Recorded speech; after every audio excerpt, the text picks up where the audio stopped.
May 23, 1945. Camp Swift, Texas. Captain James Morrison pushed open the barracks door and stopped breathing. 40 women stood in rows, silent as gravestones, their eyes hollow and dark. The spring sun burned outside, but inside the air hung cold with something Morrison couldn't name. Not yet. He had examined thousands of prisoners since Pearl Harbor, soldiers with shrapnel wounds, sailors burned by oil fires, airmen who'd fallen from burning bombers. But when the first woman stepped forward and pulled back her sleeve, Morrison's hands froze mid-air. What he saw beneath that threadbare fabric would haunt him for 38 years and force him to break every regulation in the Army Medical Manual. Before we continue, if you're finding value in these untold stories of World War II, please hit that like button and subscribe to keep this channel going. And drop a comment telling us where you're watching from, whether it's Berlin or Boston, Texas or Tokyo. We're honored to bring history to life for viewers around the world. Your support helps us uncover the stories that textbooks forgot, the moments that define what it means to be human when everything else has failed. Morrison set down his medical bag. The sound echoed like a gunshot in the silence. Outside, a guard's voice drawled orders in that easy Texas accent, all casual authority and spring sunshine. Inside, Morrison counted ribs pressing through skin like ladder rungs, saw collarbones sharp enough to cast shadows, noticed fingernails split and blackened from chemicals that had burned away the pink. Lieutenant Sarah Chen stood near the entrance, her face pale, her usual professional composure replaced by something Morrison recognized immediately: carefully controlled rage. She handed him a preliminary report without speaking. The handwriting was precise, clinical, but Morrison could read the emotion bleeding through every line. Severe malnutrition in 37 cases, advanced tuberculosis in 12, untreated fractures in 8, infections that should have been treated weeks earlier now spreading through tissue and bone. And then Chen spoke the words that would change everything. "Sir, 3 of them are pregnant." The war in Europe had ended 3 weeks earlier. Church bells had rung across America. Ticker tape had fallen like snow in New York. Soldiers had kissed sweethearts in grainy newsreels that played in every theater from Maine to California. President Truman had declared victory, and the nation had exhaled for the first time in 4 years. But at Camp Swift, 60 miles east of Austin, the war's aftermath had just arrived in cattle cars and military transports, wearing the faces of women who'd been told Americans were monsters. The propaganda from Berlin had painted vivid pictures: Yankee savagery, soldiers who bayoneted prisoners, civilians who spat on the wounded, a nation of merchants with no sense of honor or mercy. Instead, they'd found mesh halls serving more food than they'd seen in years, guards who didn't strike them for making eye contact, and a country doctor from Oklahoma who was about to risk everything to save their lives. The women had come from a labor camp near Bremen, captured during the Allied advance through northern Germany in April. Most were between 18 and 35, classified as auxiliary workers under the Geneva Convention. They'd produced uniforms, bandages, surgical supplies for the Wehrmacht. Working 16-hour shifts in factories where the air tasted of chemicals and the overseers carried truncheons. They'd watched their rations shrink month by month as the Reich's territory contracted, felt their bodies consume themselves, learned to ignore the pain of broken bones and infected wounds because complaining meant punishment. When the Americans came, they'd expected execution. Some had welcomed it. Morrison had been a country doctor before the war, treating farmers and ranchers in rural Oklahoma.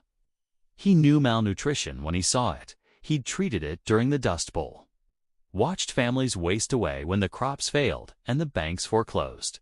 He knew infection, disease, the signs of prolonged suffering. But nothing in his decade of practice had prepared him for what waited inside that barracks. The building itself was standard Army issue: wooden walls painted white, rows of metal cots with thin mattresses, windows covered with mesh screens to keep out the Texas mosquitoes. The floor was swept clean, the latrines functional, the temperature comfortable. By military standards, it was adequate. By any human standard, Morrison realized with growing horror, it was a death sentence for women this far gone. He moved to the first cot. The woman sitting there was perhaps 22, with blonde hair cut short and uneven, as if someone had taken shears to it without care or skill. Her hands rested in her lap, fingers interlaced, knuckles white with tension.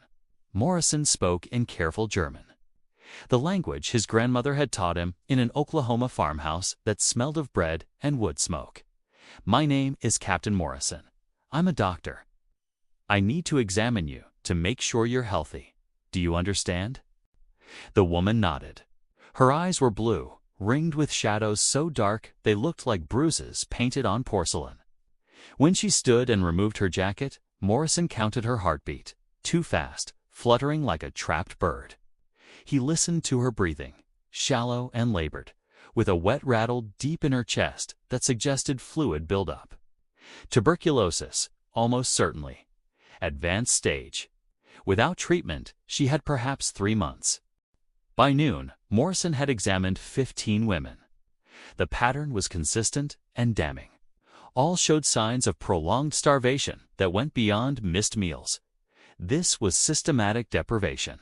Bodies cannibalizing muscle and organ tissue to survive.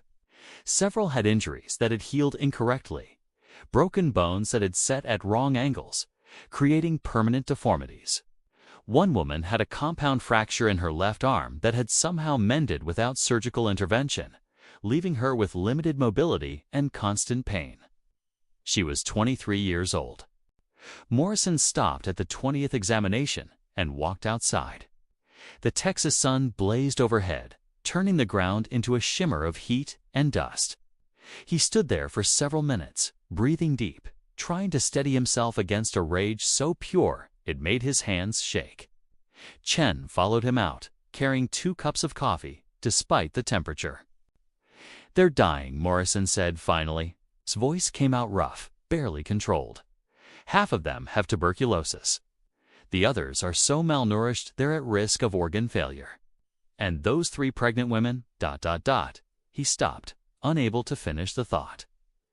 Chen nodded. "I've already sent word to headquarters. They're bringing in additional medical supplies and staff." Morrison shook his head. Supplies won't be enough. These women need intensive care. They need proper nutrition, rest, medication that we don't have on hand. Some of them need surgery. He paused, looking back at the barracks. And those pregnancies are high risk. Without immediate intervention, we could lose the mothers, the babies, or both. The regulations were clear. Prisoners of war received adequate medical care as defined by military standards. Adequate meant treating acute injuries, preventing infectious disease outbreaks, maintaining basic health.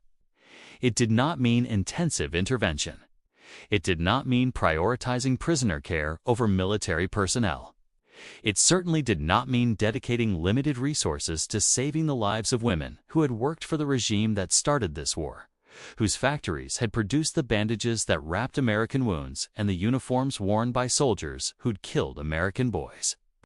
But Morrison had not become a doctor to follow regulations. He had become a doctor because his father died of appendicitis when Morrison was 12, miles from the nearest hospital, too far for help to arrive in time. He had watched his father's face turn gray, listened to his labored breathing, felt utterly powerless as life slipped away in a farmhouse bedroom while a spring storm rattled the windows. He had sworn then never to feel that powerless again. That afternoon, Morrison filed an emergency request with the base commander. He outlined the medical situation in clinical detail, emphasizing the severity of the cases and the potential for multiple fatalities without immediate action. He requested permission to transfer the most critical patients to the base hospital, to allocate additional nursing staff to the barracks to obtain specialized medications and equipment. He typed the request himself, double-spacing each line, checking every fact twice. The response came back within 2 hours. Request denied. Resources were limited. The war might have ended in Europe, but fighting continued in the Pacific. Medical supplies were earmarked for combat troops preparing for the invasion of Japan, not prisoners. The base hospital had wounded American soldiers requiring care, boys who'd fought at Iwo Jima and Okinawa, who'd earned their treatment with blood and sacrifice.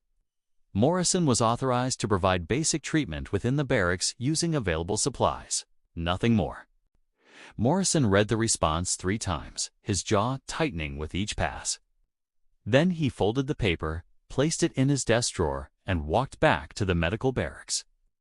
He had spent 4 years in the Army learning which rules were suggestions and which were laws. He had learned that military bureaucracy moved slowly, that supply chains had gaps, that paperwork could be creatively interpreted, and he had learned that sometimes the only way to save lives was to stop asking permission. Chen was treating one of the pregnant women when Morrison returned. The woman lay on a cot, her swollen belly visible beneath a thin blanket, her breathing shallow and rapid. Chen had started an intravenous line, pumping precious fluids into veins that looked ready to collapse. "How is she?" Morrison asked. "Preeclampsia," Chen replied without looking up. "Blood pressure is dangerously high. She needs to deliver soon, or we risk losing both her and the baby." Morrison moved to the woman's side. Her name was Margot, according to the intake papers. 24 years old, a seamstress before the war, recruited to work in the textile factories when the regime demanded total mobilization. She had a husband somewhere, captured by Russian forces during the retreat from Poland. She had no way of knowing if he was alive or dead. Margot's eyes opened. They were gray, clouded with pain and exhaustion. She looked at Morrison with an expression he would never forget, not fear, not anger, but a kind of resigned acceptance that made his throat tighten. "Am I dying?" she asked in broken English. Morrison pulled up a stool and sat beside her cot. He took her hand carefully, mindful of the IV line. Her skin was cold despite the Texas heat. "No," he said firmly. "You're not dying. Not on my watch." That evening, Morrison broke the first regulation. He requisitioned medical supplies marked for military personnel and diverted them to the prisoner barracks. Antibiotics, vitamins, clean linens, proper bandages. He signed requisition forms with creative descriptions that would pass through the supply chain without raising immediate questions. When the supply sergeant questioned a particularly large order, Morrison mentioned an outbreak of infectious disease that threatened the entire camp. The forms were approved within an hour. The next morning, Morrison broke the second regulation. He brought in civilian doctors from Austin colleagues he'd trained with before the war. Men and women who understood that medical ethics transcended nationality and politics. They came quietly, arriving in unmarked cars, carrying their own equipment, asking no questions about authorization or payment. By sunset, Morrison had transformed the prisoner barracks into a functioning field hospital. He set up sections for different conditions.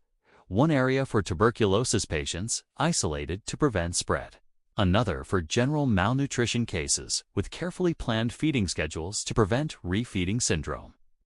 A third for the pregnant women, monitored around the clock for signs of complications. He worked 18-hour days, moving between patients, adjusting medications, monitoring vital signs, making countless small decisions that collectively determined who would live and who would slip away. The base commander learned about Morrison's unauthorized activities on the 4th day. Colonel Warren summoned Morrison to his office, a converted warehouse that smelled of cigar smoke and old paper. Warren sat behind a desk stacked with reports, his face weathered from decades of military service, his eyes hard as flint. "Captain Morrison," Warren began, his voice carrying that particular tone of authority that expected immediate compliance. "You've been operating outside your assigned parameters.